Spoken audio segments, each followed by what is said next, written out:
우리는 모두 감사하는 것이 그리스도인으로서 매우 중요하다는 것을 잘 알고 있습니다. 감사가 영성이기 때문에 그렇습니다. 굳이 누가 감사는 영성입니다 라고 말하지 않아도 그리스도인은 감사가 있어야 된다라고 잘 알고 있습니다. 그렇다면 영성은 무엇일까요? 영적인 사람이 된다는 것은 무엇일까요? 영성을 다른 말로 하면 경건이라고 말할 수도 있겠습니다. 경건을 다시 다른 말로, 더 쉬운 말로 옮기면 여러 가지로 옮길 수 있겠지만 그 중에서도 하나가 가들리니스라는 것입니다. 이 말은 하나님을 닮았다는 뜻입니다. 예수님을 닮았다라는 뜻입니다. 그래서 어떤 사람은 그 영성이라고 하는 애매한 말을 쓰는 것 대신에 주님 닮기라고 보다 선명한 말을 표현으로 바꾸는 것이 어떠냐라고 제안하기도 했었습니다. 어떤 사람이 영성이 있다든지 영적이라든지 라고 하는 것은 주님을 닮은 성숙한 신앙인이다 라는 말입니다. 그러니까 누가 영성이 있냐 없냐를 따지는 것은 그것이 그 사람이 얼마나 신앙이 있느냐 하는 것을 따지는 것입니다. 그래서 우리는 늘 감사를 묵상하고 기도함으로써 어떻게든지 감사하는 사람이 되려고 하는 것입니다. 우리가 주님을 닮을수록 우리에게는 감사가 커지고 감사가 많아집니다. 주님을 닮아가는 사람들에게는 공통적인 특징이 있는데 그것은 바로 그 중에 하나가 바로 감사입니다. 주님을 사모하고 주님 닮기를 소망하고 그리고 신앙의 연수가 늘어가면 늘어갈수록 이제 감사가 많아진다라는 것이에요. 그래서 결국에는 감사 아닌 것이 없게 되는 것이 바로 신앙인이고 믿음 있는 사람이라는 것입니다. 대표적인 영성을 우리가 얘기하자고 해보면 이미 우리가 보았던 사랑을 말할 수 있을 것입니다. 사랑의 영성입니다. 어떤 사람이 영적이라든지 신앙이 깊다든지 주님을 얼마나 닮았나 내 신앙이 얼마나 변화되었는가 하는 것을 재는 중요한 척도로서 우리는 그 기준을 사랑으로 삼을 수 있습니다. 그래서 그 사람이 얼마나 사람들을 사랑하고 하나님을 사랑하는지를 보면 저 사람의 신앙이 얼마나 깊은지 우리가 알 수 있는 것입니다. 그처럼 감사도 어떤 사람의 영적인 상태를 알아보는데 굉장히 알아보기 쉬운 훌륭한 잣대가 되는 것입니다. 신앙이 대단히 깊은 것 같고 주님을 늘 사랑하고 사모하는 것 같이 보이는데도 입에 불평을 달고 산다면, 감사가 없다면 그 사람은 제대로 된 신앙생활을 하는 것이 아니라는 것입니다.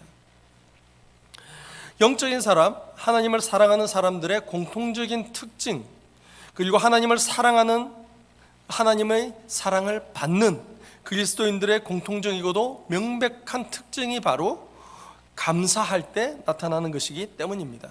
바로 감사하는 것이 그리스도인의 특징이라는 것입니다. 오늘 본문의 주인공이 다니엘입니다. 이 다니엘은 바벨론이 망한 뒤에 포로로 잡혀갑니다. 포로 생활을 하는 것입니다. 이제 낯선 땅에서 포로 생활을 해야 되는데 다니엘에게 큰 두 가지의 어려움이 닥쳐옵니다. 하나는 포로로 잡혀간 낯선 땅에서 성공적인 삶, 세상적으로 성공적인 삶을 살아야 했었습니다. 그리고 뿐만 아니라 또 하나는 신앙적으로도 충실한 삶을 살아내야 했었던 것입니다. 그런데 다니엘은 이 두 가지를 모두 성공적으로 살아내었습니다. 세상적으로도 굉장히 성공한 위치까지 올라갔고 신앙적으로도 본이 될 만큼 충분히 살아낸 것입니다.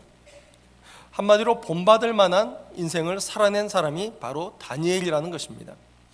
우리가 세상을 살다 보면 다른 사람들과의 경쟁 관계 속에서 먼저 우위를 확보하려고 노력합니다. 먼저 위에 서려고 노력해요. 그래서 1등이 되기를 강조하고 그런 1등이 아닌 2등 이하가 됐을 때 참으로 비판하거나 비난하거나 그렇게 좋지 않게 보는 경우가 상당히 많습니다. 그럴 때, 그런 상황에 처해 있을 때 우리가 신앙의 원리에 위배되지 않게 살아가는 것은 사실상 정말 힘든 상황들입니다. 잘 되지 않는 것을 많이 경험하기 때문입니다. 신앙대로 살았다가 손해보는 것을 많이 경험하기 때문입니다. 그런데 다니엘은 어떤 상황에서도 하나님께서 기대하시는 신앙의 삶을 우선적으로 충실하게 살아내었다는 점입니다. 그 결과 세상에서 누구와도 비교해도 모자람이 없을 만큼 충분히 성공적이고도 풍성한 삶을 살아냈었습니다. 다니엘이 얼마나 성공적인 삶을 살았는지는 오늘 본문을 보면 잘 알 수 있습니다. 당시 메대 제국의 왕이었던 다리오는 120명을 선별하여 각 나라를, 모든 나라를 다스리게 했습니다. 전국을 다스리게 했습니다. 그리고 그 120명 위에 3명의 총리를 두었습니다. 다니엘이 그 3명의 총리 중 한 사람이었습니다. 그런데 오늘 3절 말씀을 보십시오. 다니엘은 마음이 민첩하여 총리들과 고관들 위에 뛰어남으로 왕이 그를 세워 전국을 다스리게 하고자 한지라. 사실은 이 총리 3명이 동일한 위치, 동일한 권력을 가지고 있었습니다. 그런데 왕이 보기에 다니엘이 다른 이들보다 훨씬 더 뛰어나기 때문에 오히려 다른 두 총리들보다 위에 두고자 왕이 마음먹을 정도로 다니엘이 뛰어난 사람이었다는 것입니다. 그러니까 다리오 왕에 의해서 이제 메대 제국의 제2인자, 왕 다음 가는 사람이 된 것입니다. 그래서 다른 총리들과 고관들이 이를 저지하기 위해서 다니엘의 허물을 찾기 시작합니다. 그런데 흠을 전혀 찾을 수가 없었습니다. 찾을래야 찾을 수가 없었습니다. 5절 말씀입니다. 그들이 이르되 이 다니엘은 그 하나님의 율법에서 근거를 찾지 못하면 그를 고발할 수 없으리라. 한마디로 신앙적인 것을 꼬투리 잡지 않으면 다니엘을 넘어뜨릴 수가 없었다라는 말입니다. 다른 것이 워낙 잘 살아냈기 때문입니다. 개인적인 삶이나 공적인 삶에서 전혀 흠이 없었다라는 것입니다. 그들이 꾸민 음모를 제가 그대로 읽어드리겠습니다. 성경의 오늘 본문 6절부터 9절까지 말씀입니다. 이에 총리들과 고관들이 모여 왕에게 나아가서 그에게 말하되 다리오 왕이여 만수무강하옵소서. 나라의 모든 총리와 지사와 총독과 법관과 관원이 의논하고 왕에게 한 법률을 세우며 한 금령을 정하실 것을 구하나이다. 그러니까 뭔가 계획을 짠 거예요. 그래서 하나를 왕에게 지금 건의하고 있는 겁니다. 그것은 이제 곧 30일 동안에 누구든지 왕 외에 어떤 신에게나 사람에게 무엇을 구하면 사자굴에 던져 넣기로 한 것이니이다. 그런즉 왕이여 원하건대 금령을 세우시고 그 조서에 왕의 도장을 찍어 메대와 바사의 고치지 아니하는 규례를 따라 그것을 다시 고치지 못하게 하옵소서 하매 이에 다리오 왕이 조서에 왕의 도장을 찍어 금령을 내니라. 이제 다리오 왕이 들어보니까 귀가 솔깃합니다. 이 총리들과 고관들이 내어놓은 이 30일 동안 왕에게만 절하도록, 왕에게만 무엇을 구하도록 하는 이 법칙을 이제 실행하게 한 겁니다.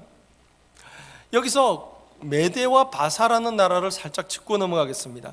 메대와 바사는요, 세계사에서 메디아라는 나라와 페르시아라는 나라입니다. 이 나라들은 당시의 세계적인 제국들이었습니다. 메디아는요, 앞서 성경에 나왔지만 바빌론을 무너뜨린 나라입니다. 바빌론을 무너뜨린 나라이고, 그리고 이 메디아를 무너뜨린 나라가 바로 페르시아입니다. 그런데 정확하게 말하면 메디아를 무너뜨린 것이 아니라 메디아를 흡수 합병했던 나라입니다. 그래서 메디아와 페르시아, 성경적으로 메대와 바사는 사실상 하나의 제국으로 보셔도 문제가 없습니다. 굉장히 큰 나라고 한 혈통으로 왕들이 이어져 있기 때문입니다. 이 메대와 바사 제국은요, 그리스 아테네의 알렉산더 대왕에 의해서 점령되기 전까지 아주 오랫동안 유지되었던 강대국이었습니다. 그런데 이런 강대국 메대와 바사에서 왕다음 가는 2인자의 자리를 다니엘이 차지했었던 것이에요. 그러면 이제 다니엘이 어디까지 올라갔는지 여러분들 이해가 되실 거예요. 그런데 그 자리에서, 그렇게 올라간 그 자리에서 이제 사람들에 의해 위기를 당하게 된 것입니다. 이런 위기 속에서 다니엘은 놀랄 만큼 침착함을 볼 수 있습니다. 10절 말씀입니다. 다니엘이 이 조서에 왕의 도장이 찍힌 것을 알고도 자기 집에 돌아가서는 윗방에 올라가 예루살렘으로 향한 창문을 열고 전에 하던 대로 하루 3번씩 무릎을 꿇고 기도하며 그의 하나님께 감사하였더라. 다니엘은요, 위기의 순간에 지혜를 발휘해서 삶을 우회할 줄 아는 사람이었습니다. 다니엘의 일대기를 읽어보신 분들은 아실 거예요. 많은 위기들이 닥쳤는데 정말 지혜롭게 그 상황들을 우회하고 비켜나고, 때로는 정말 그 지혜로 강력하게 목숨을 걸고 직진하기도 할 만큼 강직하면서도 지혜로운 사람이 바로 다니엘이었습니다. 그런데 오늘 본문은 애매합니다.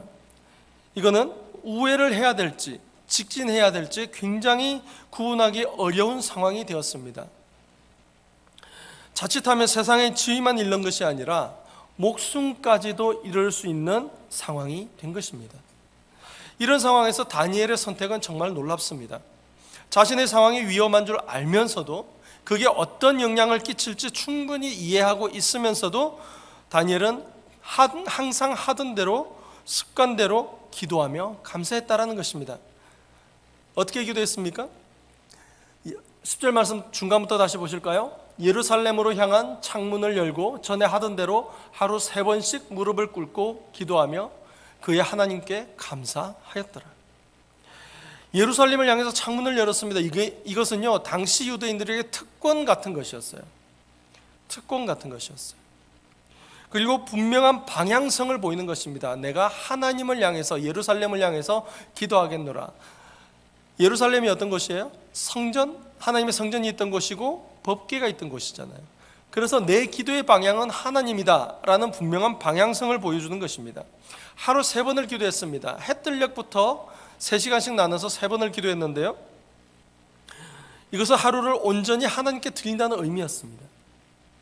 그리고 무릎을 꿇었습니다. 이것은 경배의 표현입니다. 그런데 왕에게 무릎을 꿇는 것이 아니라 바로 하나님께만 무릎을 꿇겠다라는 다니엘만의 경배의 표현이었던 것입니다. 이렇게 온몸을 바쳐서 기도를 했는데요, 그 기도의 내용이 바로 감사였다라는 것이에요. 감사. 비록 왕이 다니엘을 아꼈지만 어쩔 수 없이 메대와 바사에 고치지 아니하는, 이렇게 나오니까 좀 애매하잖아요. 정확하게 말하면 메대와 바사의 법령에 의해서 한번 정해진 규칙은 고칠 수가 없습니다. 고치지 못하는 금령에 의해서 꼼짝없이 죽게 되었거든요.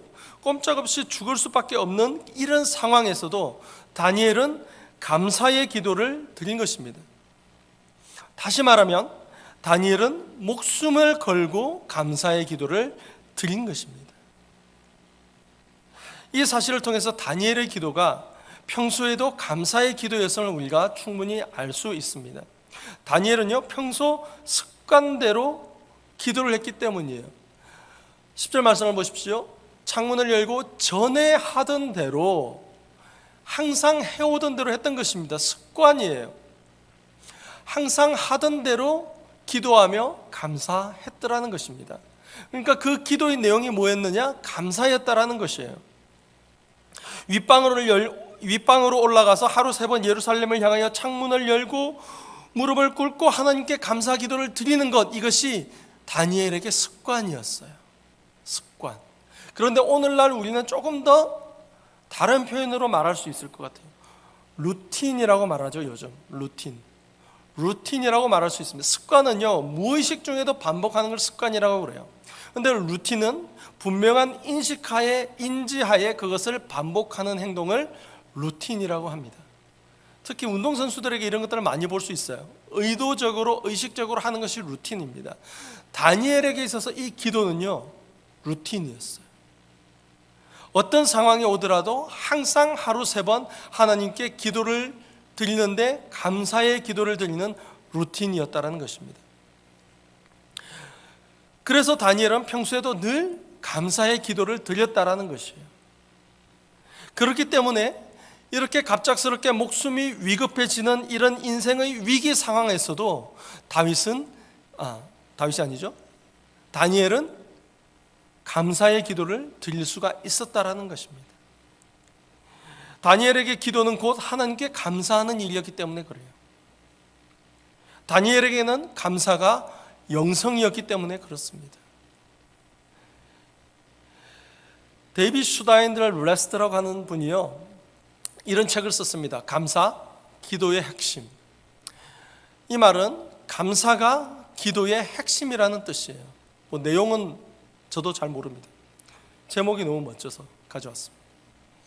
감사가 기도의 핵심이라는, 이 제목만 봐도 책 내용을 안 봐도 알 것 같지 않습니까?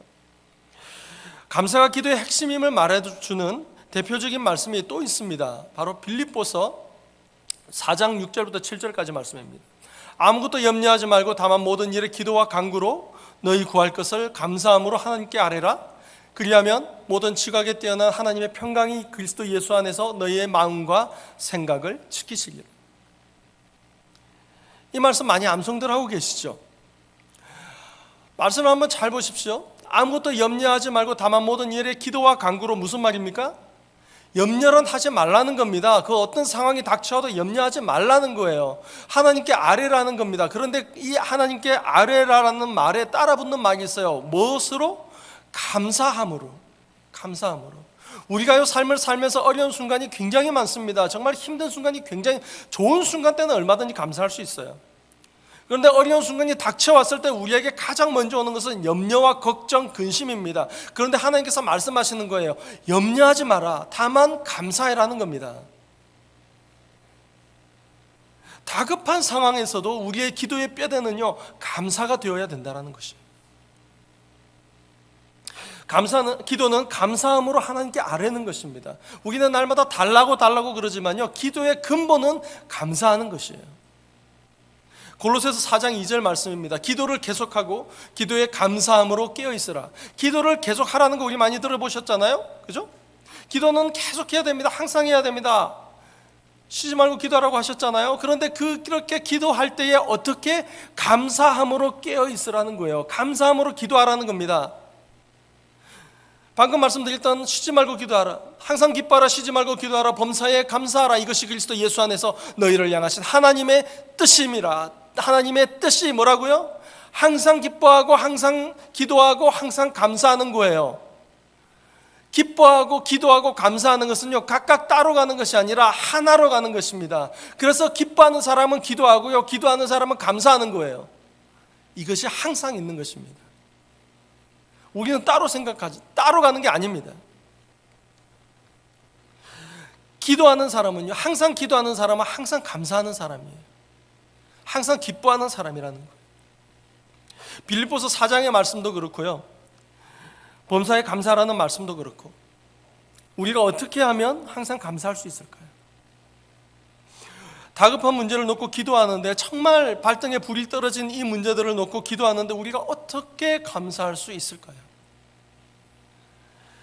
다니엘처럼 한 번에 모든 것이 무너지고 목숨을 잃을 형편에 처해 있는데 우리가 어떻게 감사할 수 있을까요? 범사에 감사라는 것도 좋은 일을 경험할 때나 정말 좋고 잘 되는 일을 경험할 때는 감사할 수 있다라고 하지만, 뿐만 아니라 잘 되지 못할 때, 좋지 못한 상황에서도 감사하라는데 우리에게 그게 가능하냔 말이에요.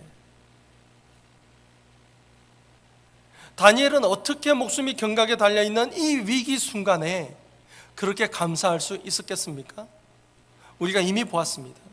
바로 습관입니다. 바로 루틴이에요.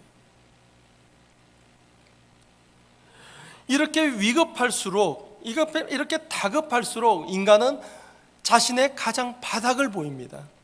가장 깊은 내면 속마음을 보이게 되어 있어요. 바로 그때 다니엘은요, 감사했다라는 겁니다. 한마디로 다니엘의 가장 밑바닥은요, 감사로 채워져 있었다라는 거예요. 다니엘은 날마다 기도하는 사람이었기 때문에 그렇습니다. 날마다 감사하던 사람이었기 때문에 그래요. 그는 날마다 감사를 안에 차곡차곡 재어옴으로써 감사가 습관이 되었고, 감사 기도하는 것이 삶의 전부였기 때문에 이런 위기 상황 속에서도 감사할 수 있었다라는 것입니다. 영어권 10대 설교자 안에 들었던 바바라 브라운 테일러라는 여자 성공의 목사님이세요. 이분이 자신의 책에 이렇게 썼습니다. 나는 나에게 일어나는 모든 일을 긍정하면서 감사하다고 말하기를 희망한다. 그러면 나중에 원치 않던 일들이 일어날 때에도 나는 습관처럼 감사하다고 말할 수 있을까 한다라는 거죠. 성숙한 그리스도인의 영적인 분명한 특징 중에 하나가 감사입니다. 그렇기 때문에 항상 감사이기 때문에 나는 나에게 일어나는 모든 일들을 긍정하면서 감사하다고 말하기를 희망한다는 거예요. 그래야만이 나중에 원치 않는 일들이 일어났을 때 습관처럼 나도 감사할 수 있지 않을까 희망하는 내용입니다.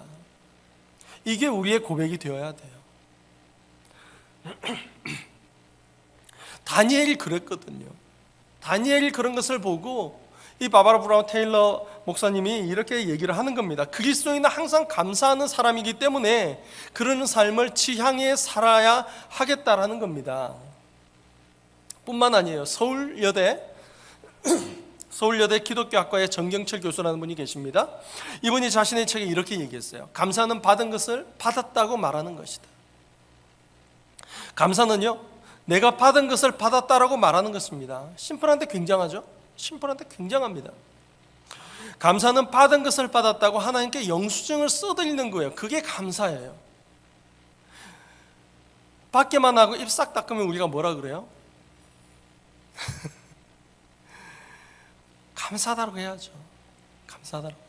우리가 하나님께 받은 것이 얼마나 많습니까? 모든 일에 감사해야 됩니다. 우리에게 주어진 모든 것들이 감사할 제목들이에요. 하다못해서 이렇게 뜨거운 태양을 주시는 것도 우리에게는 감사할 제목이에요. 더 신앙 깊은 감사는요, 이런 모든 것들을 허락해 주신 바로 하나님이 나의 하나님 되심을 감사하는 겁니다. 우리는 받은 그것에 집중하기가 참 쉽습니다. 우리는 누리고 있는 그것에만 집중하기가 참 쉬워요. 그런데 이 모든 것들이 어디에서 나왔습니까? 하나님께서 주시는 거지 않습니까? 하나님께서 허락해 주시는 것이잖아요. 이 모든 것을 주시는 하나님께서 나의 하나님이 되시고 우리의 하나님이 되심을 우리가 감사해야 한다는 것입니다. 시편에도요, 감사의 장면이 너무나도 많이 나옵니다. 시편에 이 고백이 있어요. 여호와께 감사하라. 그는 선하시며 그 인자하심이 영원함이로다. 이게 시편 106편 1절 말씀인데요, 시편 118편 첫 절과 끝절이 동일합니다. 여호와께 감사하라. 그는 선하시며 그 인자하심이 영원함이로다.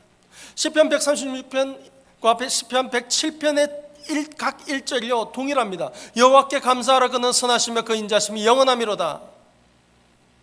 말 그대로 아멘입니다. 우리는요, 여호와께 감사해야 됩니다. 왜냐하면 그분 선하시고 인자하신 그 영원하신 분께서 우리의 하나님이 되어주시기 때문입니다. 하나님의 선하심과 인자하심을 믿고서 이제 우리는 감사해야 한다는 것입니다. 그 유명한 하박국의 감사를 한번 보실까요? 비록 무화과 나무가 무성하지 못하여 포도나무에 열매가 없으며 감람나무에 소출이 없으며 밭에 먹을 것이 없으며 우리의 양이 없으며 외양간에 소가 없을지라도 이 정도면 나 앉아야 돼요. 거지가 돼야 돼요. 홈리스가 돼야 돼요. 아무것도 없다라는 얘기잖아요. 내가 가진 이 모든 것에 아무것도 없다라는 얘기입니다. 그런데 하박국은 뭐라고 그럽니까? 나는 여호와로 말미암아 즐거워하며 나의 구원의 하나님으로 말미암아 기뻐하리로다. 아멘. 항상 기뻐하라, 항상 기도하라, 항상 감사하라. 이 세 가지가 같이 간다고 그랬잖아요. 항상 즐거워하고요, 항상 기뻐하는, 하나님으로 인하여 즐거워하고 하나님으로 인하여 기뻐하는 것은요, 하나님께 감사하는 것입니다. 이게 감사예요. 이게 감사의 영성인 것이에요. 우리는 기쁨과 평안과 감사는, 우리의 기쁨과 평안과 감사가 형편에서 나오는 게 아니에요. 조금 더 정확하게 하자면 형편에서만 나오는 게 아닙니다. 아무리 힘겨운 상황에서도 하나님께서 하나님 되심, 바로 이것을 믿고 우리가 기뻐하며 감사하는 것이 바로 우리에게 말씀하시는 감사의 영성입니다. 하나만 더 보겠습니다. 골로새서 2장 6절에서 7절 말씀입니다. 그러므로 너희가 그리스도 예수를 주로 받았으니 그 안에서 행하되 그 안에 뿌리를 박으며 세움을 받아 교훈을 받은 대로 믿음에 굳게 서서 감사함을 넘치게 하라. 믿음에 굳게 서서 감사함을 넘치게 하라. 명령형입니다. 믿음에 굳게 서서 감사를 행하라는 겁니다. 이것은 행위입니다. 믿음의 행위가 바로 감사라는 거예요. 무슨 말입니까? 믿음이 있는 자는 감사할 수밖에 없다라는 거예요. 믿음이 있으면 감사하는 것이 당연하다라는 겁니다. 믿음의 행위이기 때문입니다. 감사는요, 믿고 하는 거예요. 감사는요, 하나님을 믿고 감사하는 것입니다. 형편만을 보고 감사하는 것이 아니라 믿음에 굳게 서서 이 상황이 어떠하든지 좋든지 나쁘든지 어렵든지 힘들든지 괴롭든지 기쁘든지 간에 감사함이 넘치는 삶을 사는 것이 정상이라는 겁니다. 그게 믿음 있는 사람들이 특징이라는 것이에요. 감사는요, 하나님을 1차적으로 하나님께 대한 표현입니다. 그게 감사예요. 그런데 저는 이 감사에 사람을 향한 감사가 포함되어 있다라고 생각합니다. 이것을 우리가 어디서 유추할 수 있냐면요, 주님께서 말씀하시기를 하나님을 사랑하는 자는 이웃도 사랑해야 된다라고 말씀하셨거든요. 하나님을 사랑하는 사람이 이웃을 사랑하지 않을 수 없듯이 하나님께 감사하는 사람은 이웃에게 감사하지 않을 수가 없다라는 것입니다. 하나님께 감사하는 사람이 이웃에게 감사하지 않는 일이 생길 수가 없다라는 거예요. 이웃에게 늘 감사하던 사람이 하나님께 감사하지 않을 수가 없다라는 겁니다. 이것은 같이 간다라는 거예요. 하나님의 사랑과 이웃 사랑이 같이 가듯이 하나님께 감사와 이웃에게 감사하는 것이 같이 간다라는 겁니다. 그래서 우리는 하나님께 감사함과 동시에 사람들에게도 감사를 해야 된다는 거예요. 이것이 진정한 감사입니다. 우리에게 이런 감사가 넘쳐나기를 바랍니다. 이렇게 하나님께 감사하고 사람들에게 감사하는 것이 진정한 그리스도인의 영성입니다. 이게 감사의 영성이에요. 감사의 힘이라는 책이 있습니다. 이거는 그리스도인이 쓴 책이 아니고 기독교 책이 아니고요, 정신과 의사들이 모여서 쓴 책이에요. 내용을 보시겠습니다. 결과를 따라서만 감사하던 자세를 미리 무조건 감사하던 자세로 바꾸면 당신은 이제까지 경험하지 못했던 많은 변화들을 체험하게 될 것입니다. 이거는 성경에 나와도 믿을 만한 얘기인 것 같아요. 결과에 따라서만 감사하던 자세를 미리 무조건 감사하던 자세로 바꾸면 지금까지 경험해보지 못했던 놀라운 변화들을 경험하게 된다는 겁니다. 이게 우리의 믿음에서도 동일하게 적용되는 것을 볼 수 있어요. 항상 불평하던 사람에게는요, 항상 좋지 않은 일들만 생깁니다. 그런데 항상 감사하던 사람들에게는요, 항상 감사할 일들만 생기는 것을 볼 수 있습니다. 사실 우리는 늘 감사할 조건을 찾으려고 하거든요. 말씀을 보면서도 감사할 조건, 나눔할 때도 감사할 조건을 찾으려고만 합니다. 그런데 사실 모든 것이 감사할 조건이잖아요. 모든 것들이 감사할 제목이 됩니다. 그런데 우리가 깨닫지 못할 뿐이에요. 지금 여기 계신 분들 중에 눈 하나 없으신 분 없잖아요. 귀 하나 없으신 분 없잖아요. 저 어릴 적에 정말 일제시대 때부터 사셨던 할머니가 한 분 계셨는데 코가 없으시더라고요. 일제에 배웠다고 그러시더라고요. 그런 분 안 계시잖아요. 우리는 이 정상적인 얼굴을 가진 것만 해도 감사할 제목이에요. 두 손 두 발 있는 것만 해도 감사할 제목입니다. 이제 이렇게 감사할 수 있기를 바라요. 무조건 감사할 수 있기를 바라요. 받은 은혜에 감사하고 이제 받을 은혜에 감사하면서 그 은혜를 베푸시는 하나님이 나의 하나님 되심을 감사하는 그런 감사의 영성이 우리 안에 있기를 원합니다. 오프라 윈프리는요, 9살 때 사촌 오빠에게 강간을 당합니다. 성폭행을 당해요. 14살 때 미숙아를 출산함으로써 미혼모가 됩니다. 그 이후로도요, 정말 말할 수 없는 절망적인 상황들이 그녀의 삶에 따라왔었습니다. 그런데 그런 역경을 극복하고 성공적인 삶을 살 수 있었던 배경에는요, 바로 날마다 감사하는 습관이 있었어요. 매일 저녁에 하루 중 있었던 5가지 감사의 제목을 골라서 매일 감사 일기를 적었다라고 그래요. 이 감사 일기를 적음으로써, 매일 감사함으로써 그녀는 자신에게 주어진 이 역경들을 극복해낼 수 있었다라고 고백했었습니다. 이거는 우리들 입에서 나와야 될 말이에요. 그리스도인들의 입에서 나와야 할 말입니다. 감사에는 삶을 변화시키는 에너지가 있습니다. 감사에는요, 삶을 변화시킬 능력이 있습니다.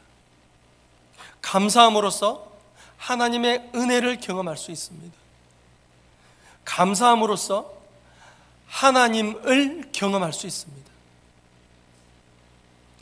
나는 지금 왜 이런 모습일까? 나는 왜 이런 환경에 있을까?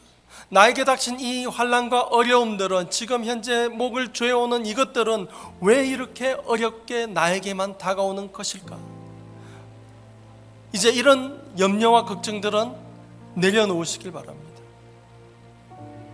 아무것도 염려하지 말고 오직 모든 일에 기도와 간구로 감사함으로 아뢰며, 우리가 날마다 습관적으로 감사하며 살아가는 주님의 성도들 되기를 원합니다. 그래서 우리의 삶에 하나님의 기적이 넘쳐나게 하고 우리 안에 감사의 영성이 충만해질 수 있도록 하나님께 기도하기를 원합니다. 그래서 우리 안에 절제의 영성과 사랑의 영성이 서로 화합하고 결국에는 십자가의 영성으로 우리에게 주어진 이 삶을 끝까지 살아내는 정말 성숙한 그리스도인이 되기를 주님의 이름으로 축원드립니다. 기도하겠습니다. 하나님 아버지, 저희들을 감사하는 사람이 되게 하여 주시옵소서. 아무리 어려울 때에도 감사하며 하나님을 향하여 기도할 때에 감사의 습관을 들여서 감사하게 하여 주시옵소서. 어떤 환경에서도 마침내 저희들을 선대하시는 그 하나님을 믿고 감사할 수 있게 하여 주시옵소서. 이미 저희들이 받아 누리고 있는 이 모든 것들을 하나하나 남김없이 하나님 아버지 앞에 감사하는 마음으로 살게 하여 주옵시고, 감사를 표현하게 하여 주옵시고, 마침내 이전부터 잘해주셨던 그 하나님을 굳게 믿고 나의 하나님 되심을, 우리의 하나님 되심을 기쁘게 받아들이며 감사하며 어떤 형편과 상황 속에서도 하나님 때문에 감사하는 사람 되게 하여 주시옵소서. 하나님을 향한 우리의 감사가 이제는 이웃을 향한, 다른 사람을 향한 감사로 확장되게 하여 주셨고, 다른 건 삶 속에서 부족해도 감사는 정말 부족하지 않는, 오히려 넘쳐나는 영적으로 풍성한 사람들 되게 하여 주시옵소서. 그 감사의 능력으로 날마다 하나님의 사람으로서, 그리스도인으로서 성숙해져 가는 저희들 되게 인도하여 주시옵소서. 모든 것을 감사드립니다. 예수님의 이름으로 기도드립니다.